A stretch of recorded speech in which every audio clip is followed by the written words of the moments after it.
اعوذ باللہ من الشیطان الرجیم، بسم اللہ الرحمن الرحیم۔ الحمد للہ رب العالمین، والصلاة والسلام علی سید المرسلین وخاتم النبیین، اما بعد۔ صحیح بخاری، باب کتاب البیوع، حدیث نمبر 2125، اردو ترجمہ۔ بازار میں شور غل مچانا مکروہ ہے۔ ہم سے محمد بن سنان نے بیان کیا، کہا کہ ہم سے فلیج نے بیان کیا، ان سے ہلال بن علی نے بیان کیا، ان سے عطا بن یسار نے کہ میں عبداللہ بن عمر بن عاص رضی اللہ عنہ سے ملا اور عرض کیا کہ رسول اللہ صلی اللہ علیہ وسلم جو صفت توریت میں آئی ہیں ان کے متعلق مجھے کچھ بتائیے۔ انہوں نے کہا، ہاں، قسم خدا کی آپ صلی اللہ علیہ وسلم کی تورات میں بالکل بعض وہی صفات آئی ہیں جو قرآن شریف میں مذکور ہیں، جیسے کہ اے نبی، ہم نے تمہیں گواہ، خوشخبری دینے والا، ڈرانے والا اور ان پڑھ قوم کی حفاظت کرنے والا بنا کر بھیجا ہے۔ تم میرے بندے اور میرے رسول ہو، میں نے تمہارا نام متوکل رکھا ہے۔ تم نہ بدخو ہو، نہ سخت دل اور نہ بازاروں میں شور غل مچانے والے، اور تورات میں بھی لکھا ہوا ہے کہ وہ میرا بندہ اور رسول برائی کا بدلہ برائی سے نہیں لے گا بلکہ معاف اور درگزر کرے گا۔ اللہ تعالیٰ اس وقت تک اس کی روح قبض نہیں کرے گا جب تک ٹیڑھی شریعت کو اس سے سیدھی نہ کرا لے، یعنی لوگ لا الہ الا اللہ سے نہ کہنے لگیں اور اس کے ذریعے وہ اندھی آنکھوں کو بینا، بہرے کانوں کو سنوا اور پردہ پڑے ہوئے دلوں کے پردے کھول دے گا۔ اس حدیث کی مطابقت عبدالعزیز بن ابی سلمہ نے ہلال سے کی ہے اور سعید نے بیان کیا، ان سے ہلال نے، ان سے عطا نے کہ غلف ہر اس چیز کو کہتے ہیں جو پردے میں ہو۔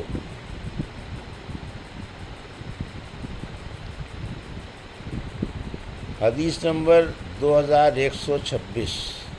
ناپ تول کرنے والے کی مزدوری بیچنے والے پر اور دینے والے پر ہے، خریدار پر نہیں،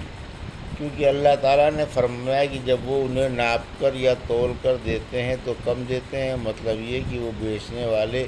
خریدنے والوں کے ناپتے اور وزن کرتے ہیں۔ جیسے دوسری آیت میں کلمہ یسمعونکم سے مراد یسمعون لکم ہے، ویسے ہی اس آیت میں قالوا ہم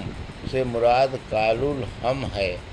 نبی کریم صلی اللہ علیہ وسلم نے فرمایا کہ کھجور ناپ لو اور اپنے اونٹ کی قیمت پوری بھر لو،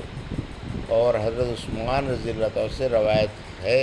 کہ نبی کریم صلی اللہ علیہ وسلم نے ان سے فرمایا، جب تو کوئی چیز بیچا کرے تو ناپ کے دیا کر، اور جب کوئی چیز خریدے تو اسے بھی نپوا لیا کر۔ ہم سے عبداللہ بن یوسف نے بیان کیا، کہا کہ ہمیں امام مالک نے خبر دی، انہیں نافع نے، انہیں عبداللہ بن عمر رضی اللہ عنہ نے کہ رسول اللہ صلی اللہ علیہ وسلم نے فرمایا، جب کوئی شخص کسی قسم کا غلہ خریدے تو جب تک اس پر پوری طرح قبضہ نہ کر لے اسے نہ بیچے۔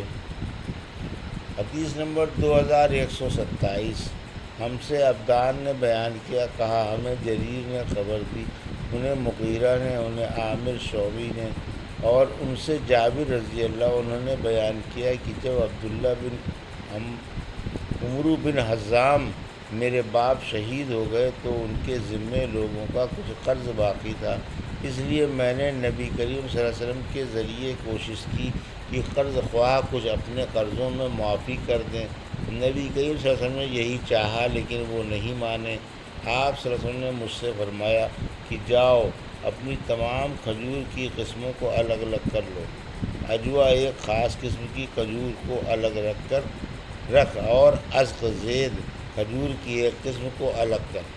پھر مجھ کو بلا بھیج۔ میں نے ایسا ہی کیا اور نبی کریم صلی اللہ علیہ وسلم کو کہلا بھیجا۔ آپ صلی اللہ علیہ وسلم تشریف لائے اور کھجوروں کے ڈھیر پر بیچ میں بیٹھ گئے اور فرمایا کہ اب ان قرض خواہوں کو ناپ کر دو۔ میں نے ناپنا شروع کیا، جتنا قرض لوگوں کا تھا میں نے سب ادا کر دیا، پھر بھی تمام کھجوریں جوں کی توں تھیں، اس میں سے ایک دانہ برابر کی بھی کمی نہیں ہوئی تھی۔ فراس نے بیان کیا، ان سے شعبی نے اور ان سے جابر رضی اللہ عنہ نے کہ نبی کریم صلی اللہ علیہ وسلم سے کہ برابر ان کے لیے تولتے رہے یہاں تک کہ ان کا پورا قرض ادا ہو گیا۔ اور حشام نے کہا ان سے وہب نے اور ان سے جابر رضی اللہ عنہ نے کہ نبی کریم صلی اللہ علیہ وسلم نے فرمایا کھجور توڑ اور اپنا قرض پورا ادا کر دے۔ حدیث نمبر 2128، اناج کا ناپ تول کرنا مستحب ہے۔ ہم سے ابراہیم بن موسیٰ نے بیان کیا، کہا کہ ہم سے ولید نے بیان کیا، ان سے سور نے، ان سے خالد بن معدان نے اور ان سے مقدام بن معدی کرب رضی اللہ عنہ نے بیان کیا کہ نبی کریم صلی اللہ علیہ وسلم نے فرمایا اپنے غلے کو ناپ لیا کرو، اس میں تمہیں برکت ہوگی۔ حدیث نمبر 2129، نبی کریم صلی اللہ علیہ وسلم کے سا اور مد کی برکت کا بیان۔ اس باب میں ایک حدیث حضرت عائشہ رضی اللہ عنہا کی بھی نبی کریم صلی اللہ علیہ وسلم سے مروی ہے۔ ہم سے موسیٰ بن اسماعیل نے بیان کیا، کہا کہ ہم سے وہیب نے بیان کیا، کہا کہ ہم سے عمرو بن یحییٰ نے بیان کیا، ان سے عباد بن تمیم انصاری نے اور ان سے عبداللہ بن زید رضی اللہ عنہ نے کہ نبی کریم صلی اللہ علیہ وسلم نے فرمایا ابراہیم علیہ السلام نے مکے کو حرام قرار دیا اور اس کے لیے دعا فرمائی، میں بھی مدینے کو اسی طرح حرام قرار دیتا ہوں جس طرح ابراہیم علیہ السلام نے مکے کو حرام قرار دیا تھا، اور اس کے لیے اس کے مد اور سا یعنی غلہ ناپنے کے 2 پیمانے کی برکت کے لیے اسی طرح دعا کرتا ہوں جس طرح ابراہیم علیہ السلام نے مکے کے لیے دعا کی تھی۔ حدیث نمبر 2130، اردو ترجمہ۔ مجھ سے عبداللہ بن مسلمہ قعنبی نے بیان کیا، کہا کہ ہم سے امام مالک نے بیان کیا، ان سے اسحاق بن عبداللہ بن ابی طلحہ نے اور ان سے انس بن مالک رضی اللہ عنہ نے کہ رسول اللہ صلی اللہ علیہ وسلم نے فرمایا اے اللہ مدینے والوں کے پیمانوں میں برکت دے، اے اللہ انہیں ان کے سا اور مد میں برکت دے۔ آپ صلی اللہ علیہ وسلم کی مراد اہل مدینہ تھے۔ حدیث نمبر 1231، اردو ترجمہ۔ اناج کا بیچنا اور احتکار کرنا کیسا ہے؟ ہم سے اسحاق بن ابراہیم نے بیان کیا، کہا کہ ہم کو ولید بن مسلم نے خبر دی، انہیں اوزاعی نے، انہیں زہری نے، انہیں سالم نے اور ان سے ان کے باپ نے بیان کیا کہ میں نے رسول اللہ صلی اللہ علیہ وسلم کے زمانے میں ان لوگوں کو دیکھا جو اناج کے ڈھیر بغیر تولے ہوئے محض اندازہ کر کے خرید لیتے، ان کو مار پڑتی، اس لیے کہ جب تک اپنے گھر نہ لے جائیں نہ بیچیں۔ حدیث نمبر 2132، اردو ترجمہ۔ ہم سے موسیٰ بن اسماعیل نے بیان کیا، کہا کہ ہم سے وہیب نے بیان کیا، ان سے ابن طاؤس نے اور ان سے ان کے باپ نے، ان سے ابن عباس رضی اللہ عنہ نے کہ نبی کریم صلی اللہ علیہ وسلم نے غلہ پر پوری طرح قبضے سے پہلے اسے بیچنے سے منع فرمایا۔ طاؤس نے کہا کہ میں نے ابن عباس رضی اللہ عنہ سے پوچھا کہ ایسا کیوں ہے؟ تو انہوں نے فرمایا کہ یہ تو